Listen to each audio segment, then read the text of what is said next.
Hello students, आज आम ये आलोचना करवा जातीय ध्वज आम उड़ई फरवर समस्त प्रश्न उत्तर पे पूर्व भिडियो तुमप संपूर्ण रूप से पाठटी को आलोचना करी आशा करुच्ची तुम मैंने देखि निश्चित भाव में जदि न देखीच ताकि देखनी संपूर्ण पाठटी तुम्हें बिना प्रश्न उत्तर तुम न जाणी तार उत्तर कर जदि तुम्हें पाठटी को संपूर्ण रूपे बुझीपारि आशा करुच्ची तुम मैंने पूर्व भिडियोटी को देख यापर प्रश्न उत्तर आलोचन भाग नब तो निहाती भाव में तुम्हें समस्त प्रश्नर उत्तर सठिक रूप से प्रदान कर मोर आशा।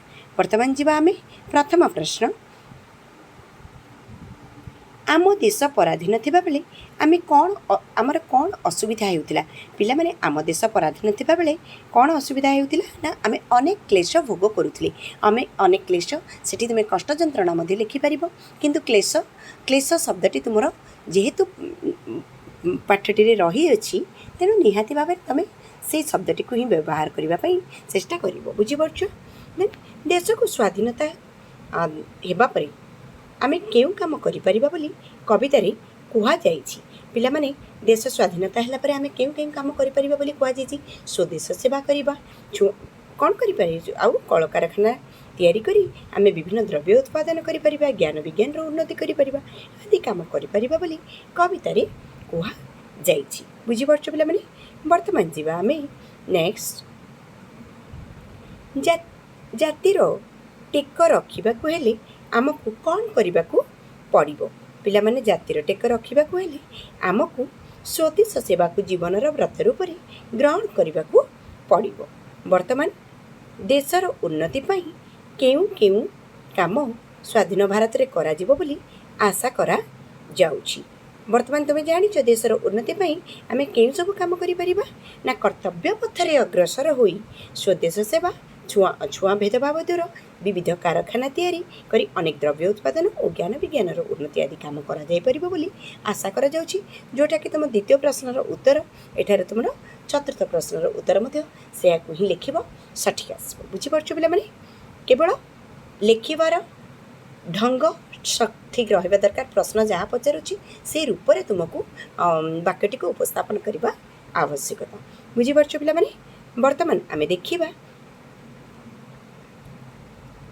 प्रश्न नंबर 1 आमे काहींकी मथा नईबू नाही बोली कवि कहिछन्ति कारण आमे वीर जाति से काम को प्राण दे करिबू जे कथा आमे कहिबू तेणु कारण आमे वीर जाति आमे मथा नईबू नाही बोली एठारे कहा जाउछि आमे जे कथा कहिबू से काम को प्राण दे करिबू कारण आमे होचे वीर जाति आमे मथा नईबू नाही बोली एठारे कहा जाइछि बुझि परछो पिला माने।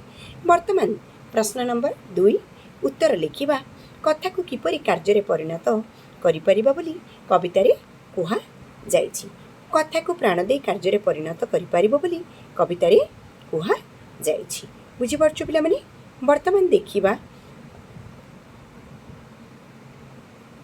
स्वाधीन भारत शिशु माने मर्त्यपुरी रे की परिवर्तन आनी परिबा कथा कवि एठारे कहिसंती ना स्वाधीन भारत शिशु माने मर्त्यपुरी अर्थात यही धरामंडल रे स्वर्गर सुषमा खेलाई देश रे परिवर्तन आनी परिबे बोली एठारे कुहा जाइछि बुझि परछो पिला माने।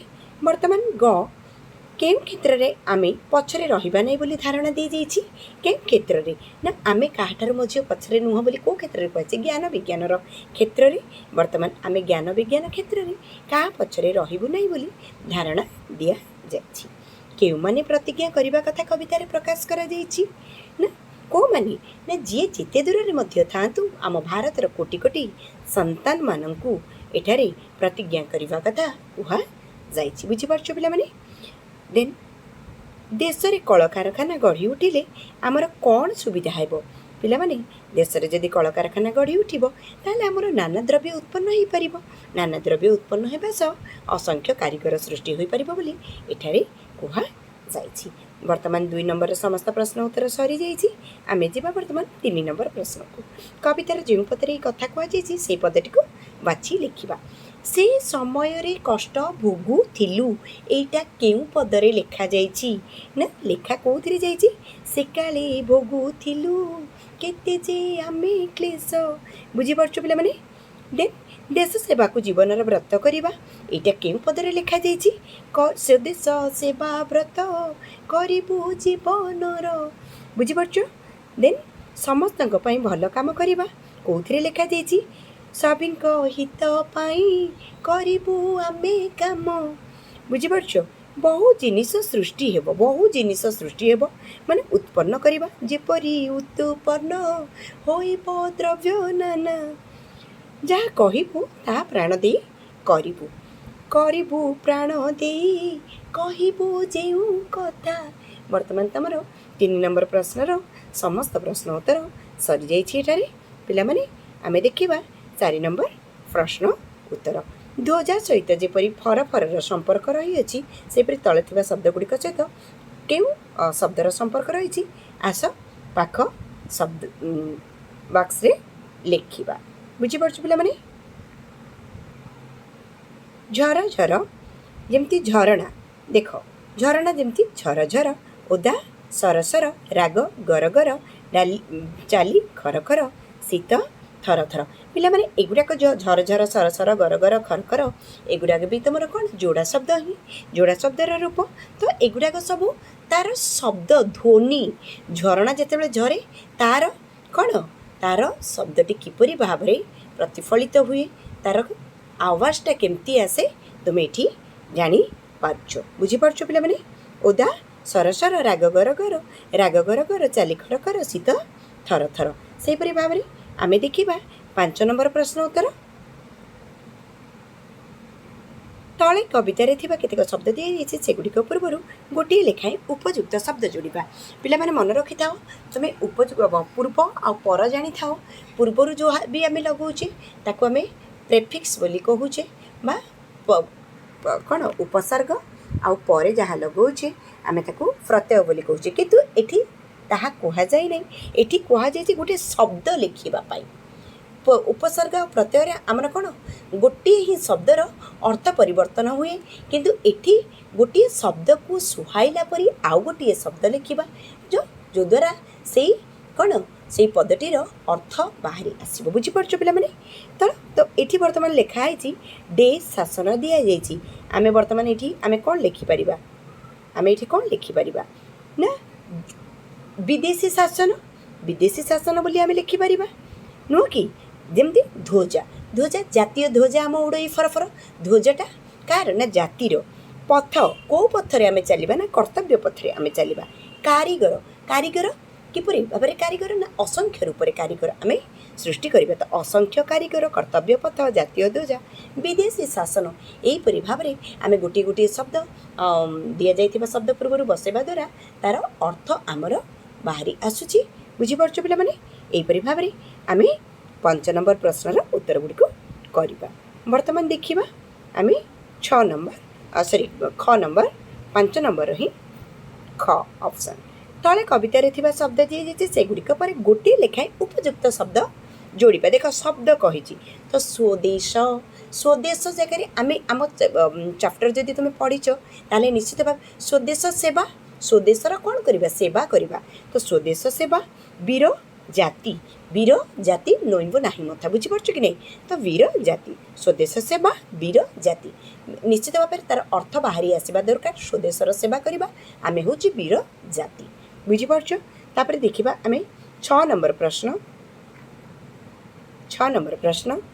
ବର୍ତ୍ତମାନ ଦେଖ, ଯେପରି ବିଦେଶୀରୁ ସ୍ୱଦେଶୀ, ତା ଅର୍ଥାତ୍ ବିଦେଶୀ ମାନେ ବାହାର ଦେଶ, ସ୍ୱଦେଶୀ ଅର୍ଥାତ୍ ନିଜ ଦେଶ ଭିତରେ ଥିବା ବ୍ୟକ୍ତିବିଶେଷ।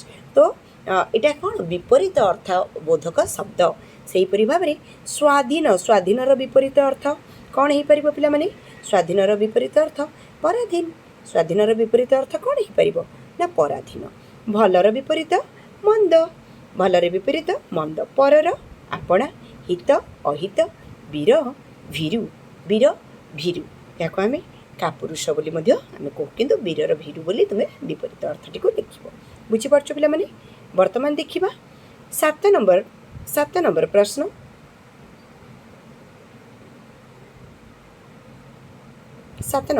ବର୍ତ୍ତମାନ ଦେଖିନିଅ। ଯେପରି କର୍ତ୍ତବ୍ୟ ଶବ୍ଦ ସହ ପଥ ଶବ୍ଦ ମିଶି କର୍ତ୍ତବ୍ୟ ପଥ ହୋଇଛି, ଯେପରି କର୍ତ୍ତବ୍ୟ ସହିତ କ'ଣ कर्तव्य शब्द सहित पथ मिसिला कर्तव्य पथ है कर्तव्य पथ आमर गोटे शब्द है दुईटी शब्द को नहीं आमर गोटे शब्द बनला से परी तले दि जाइए शब्द मध्य जो शब्द पथ जोग कर नुआ शब्द गढ़ी हे सेगुड़ी लिख तुम बही किसी शब्द दि जाइए जो शब्द गुड़िक मध्य जो आम पथ लगेवा द्वारा आमको उपयुक्त अर्थ बाहर मुझे शब्द गुड़िक केवल एठारे तुम व्यवहृत करी आशा करुच्ची तुम्हें मैंने ताको देखी बुझीपार पिला माने बर्तमान देखा देख ये कर्तव्य जेपरी पथ लगाइले कर्तव्य पथ सेपरी धर्म पथ लगाइले धर्मपथ जेपरी धर्म पथ लगाइले धर्मपथ गति पथ लगाइले गतिपथ ज्ञान छाया पथ लगाइले छायापथ कर्म पथ लगाइले कर्मपथ ज्ञान ज्ञानपथ प्राण प्राणपथ यही शब्द गुड़िक ही तुम्हें पथ लगे व्यवहार कर पथ लगिले कौन प्रकार तुम शब्द हम ना जो शब्दर कौन अर्थ ना बुझीपार पे बर्तमान आम जा नेक्स्ट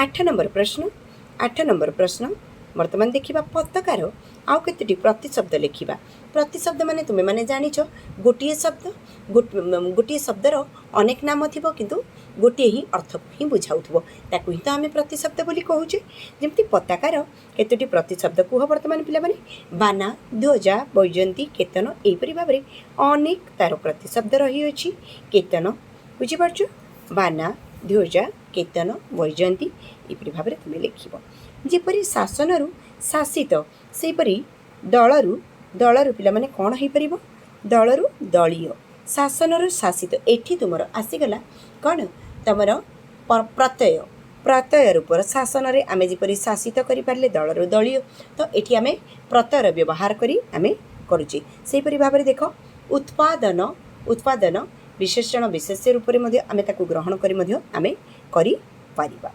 बुझिपारछ उत्पादन उत्पादन आमर कौन हो पार पिला माने उत्पादित उत्पादन उत्पादित नामरू नामित नामरू नामित यहीपरि भाव में आमर समस्त शब्द गुड़िकर उत्तर गुड़िक देख नामरू नामित जात जाति जातीय विदेश विदेशीय जीवन जीवित यहीपरि भाव में पिला माने तमे उत्तर गुड़िक लिख बर्तमान आसला 10 नंबर हाँ तले क स्तंभ ख स्तंभ किसी शब्द दी जाइए संपर्कित शब्द दुईटी को मिलाई जो नुआ पदटी दे होउची ताकू ग स्तंभ रे लिखिबा बर्तमान देख मुझे तुमको बुझे दूची क स्तंभ आउ ख स्तंभ को मिलन करिवो मिलन करी करी तार अर्थ को आमे लिखिबा जेमती काम काम क स्तंभ रे देइची काम सहित आमे कौन लिखि परिबा ना तरतर काम करूची से सब काम तरतर होई करूची तो काम तरतर ए दुईटी को मिसी आमे एठी लिखिबा काम तरतर बुझीपार कि नहीं पिला माने यहीपरि भाव में आमे ताको कौन करिबा